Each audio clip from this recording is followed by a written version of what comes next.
In progress. Hello, everyone. This is another video discussing how parental alienation is a men's issue because it happens to fathers and not mothers. Okay? Now, here is some Indian men, alienated fathers, and notice there are no mothers here. Let's listen to a little bit of it. Everybody, all the mothers, all the fathers, the judiciary, the ministers, the legislators, that is this fair? Is a father supposed to go through this? He's celebrating his birthday without his loving children, who loved celebrating. Yeah, of course, well voiced. And again, it's not that this group specifically said we don't want women here, we don't want mothers here. It's just that the group of alienated parents got together, and guess what? They're all fathers. Exactly.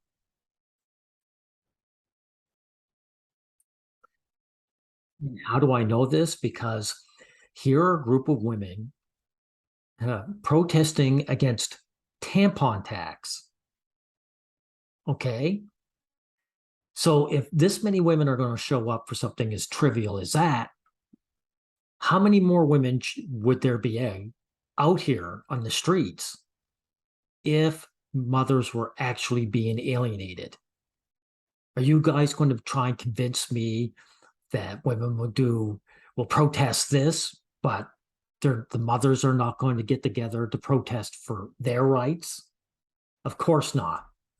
Because this is all about people trying to gaslight me and others with this idea of alienated mothers. Exactly. Now, I actually asked them, I said, look, I want an example of an alienated mother, and this is what they gave me, which didn't help their case because they actually proved what I've been saying. Now we'll contrast, not compare, but contrast this now with Tom Tulin here. Now I've played this before, so I'll play it again. But in his words, his ex ran off with his daughter to another country, and the police refused to do anything for him. Absolutely refused. So parental alienation for fathers is institutionalized. All the institutions support parental alienation for fathers. Now we'll see if the same thing happens for mothers. Morning show at East Coast FM. As I said, we got lots and lots of emails and texts all about parental alienation. So many of the people wanted to tell their story, but found themselves restricted by the terms of what came out of family courts.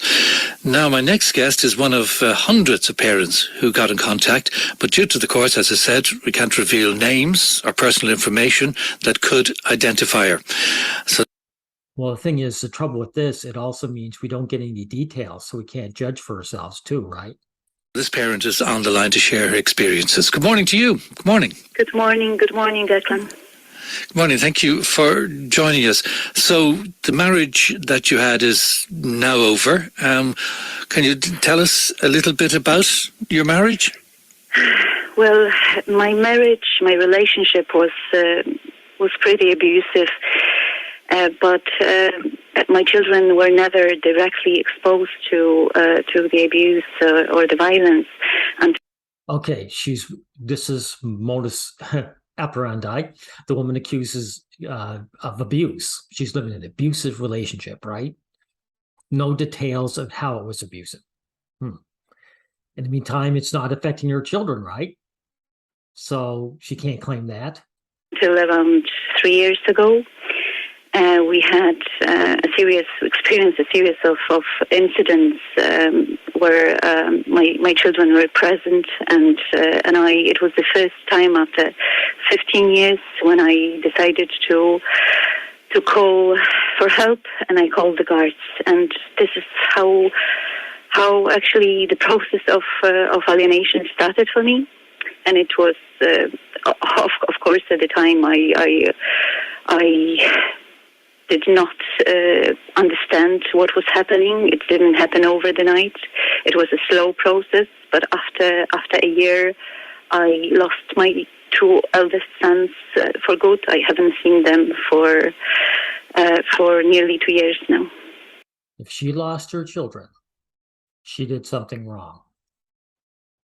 Because the institution, the legal system, will actually give children to an abusive mother before a good father. So she must have been guilty of something. And you called the guards. I called the guards, yes. Yeah. And then you end up losing the children. Well, I didn't lose them in legal sense. I still have all the rights. My case is stuck in. There you go. Unlike Tom here, who's the police wouldn't lift a finger for him, she still has all her rights. She still can see her children. So there is no systematic parental alienation for mothers. Thank you, lady, for admitting it.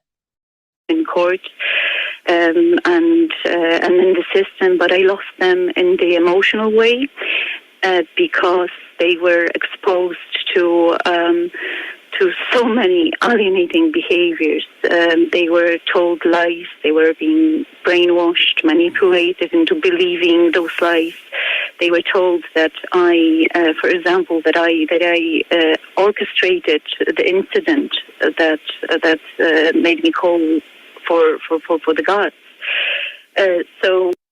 So what is, she started up with the husband and it wasn't going her way, so she tried to call the police on him and it didn't work out for her, which is rare, by the way. And they believed it. They aligned with the father, and they were in the process of 1 year. It started with my eldest son when he was taken by my ex-husband. He was taken abroad, and I was informed that he was not going to return. But I was still speaking to him. I was still talking to him. I'm sorry, I'm not Irish, so but I hope that I'm clear in what I'm saying. But when I was talking to him on the phone and I was asking, I noticed the difference of in his approach towards me. He became so hostile, so negative. And when I was asking him what was going on, he was saying, "You know what?"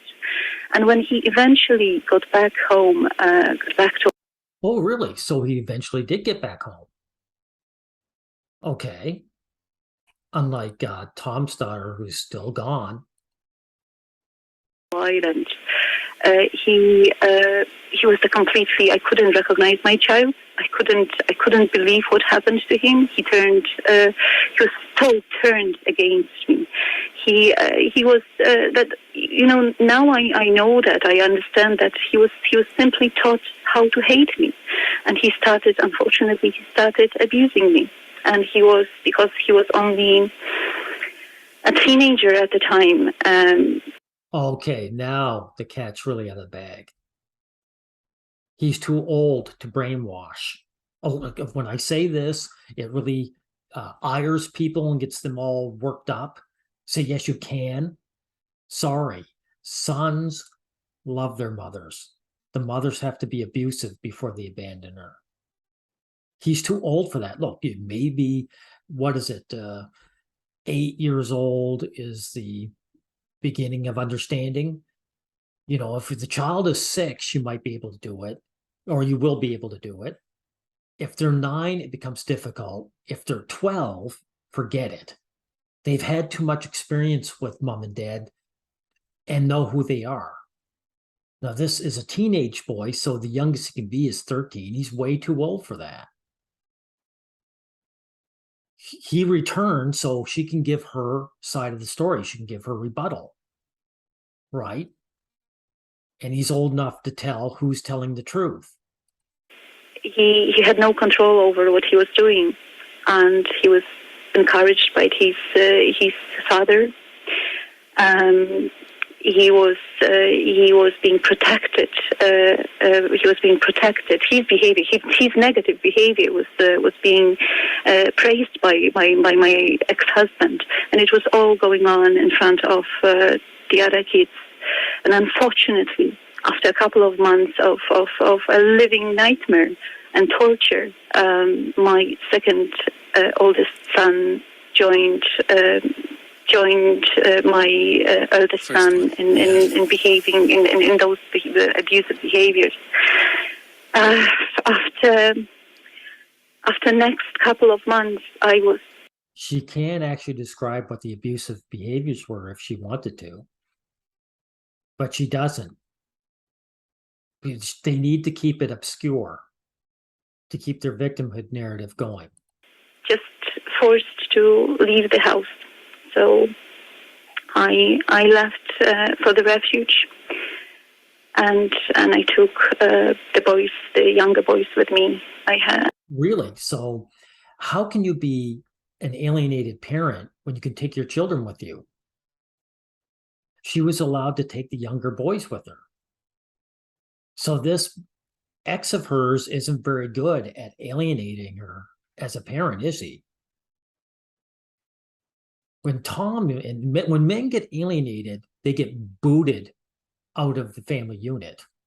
Okay, they don't see any of their kids. They don't have to they don't get to keep any of them. So this woman here admits she wasn't really alienated. Her older boys just didn't like her because of what she is. For young boys to turn on their mothers, the mother has to be abusive. And then since then, I have not spoken. I'm completely erased. I am blocked on every single social media. It took me a while to knock on the door of my own house because I was so traumatized by what happened. But eventually, when I did that, nobody's coming out to me. They don't want to talk to me. They don't want to have anything to do with me. And unfortunately, with the whole side of my family as well. So they. Did you just hear that? The whole of her own family, side of her family. So when these guys get alienated, it's strictly the mother's side, but her own side turned against her. Okay, this woman is an abusive person, and her boy children had enough of her. With me, they erased grandparents, uncles, aunts, everybody. And we played enough of this. I've listened to the whole thing, and the thing is, this guy actually has to shut her down eventually because she just keeps repeating herself. You know, this woman is guilty of whatever they're accusing her of, and she's coming onto the show to say that she's the victim, and she isn't.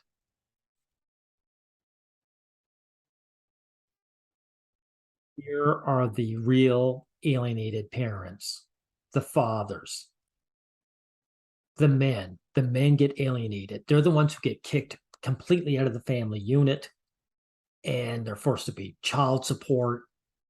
They turned into slaves. These women don't. That woman got to leave with the younger children, and she was probably on welfare being taken care of, and she didn't have to pay a dime to her husband. She never had to pay child support. So there's no comparison. Not only is there no comparison, there isn't mother alienation. Just come to terms. And everyone stop coming to me and gaslighting me because you're wasting your time. But what's worse, you're wasting my time. And I won't allow you to waste my time. And I think men should have to come to terms. Why? Because they want there to be alienated mothers. They want it to be gender neutral, because if it's not gender neutral, men have to stand up for themselves, and men refuse to stand up for themselves. That's what's going on. Well, it's time to come to terms. What is that expression? Man up. Man up and stand up for yourself. Good day.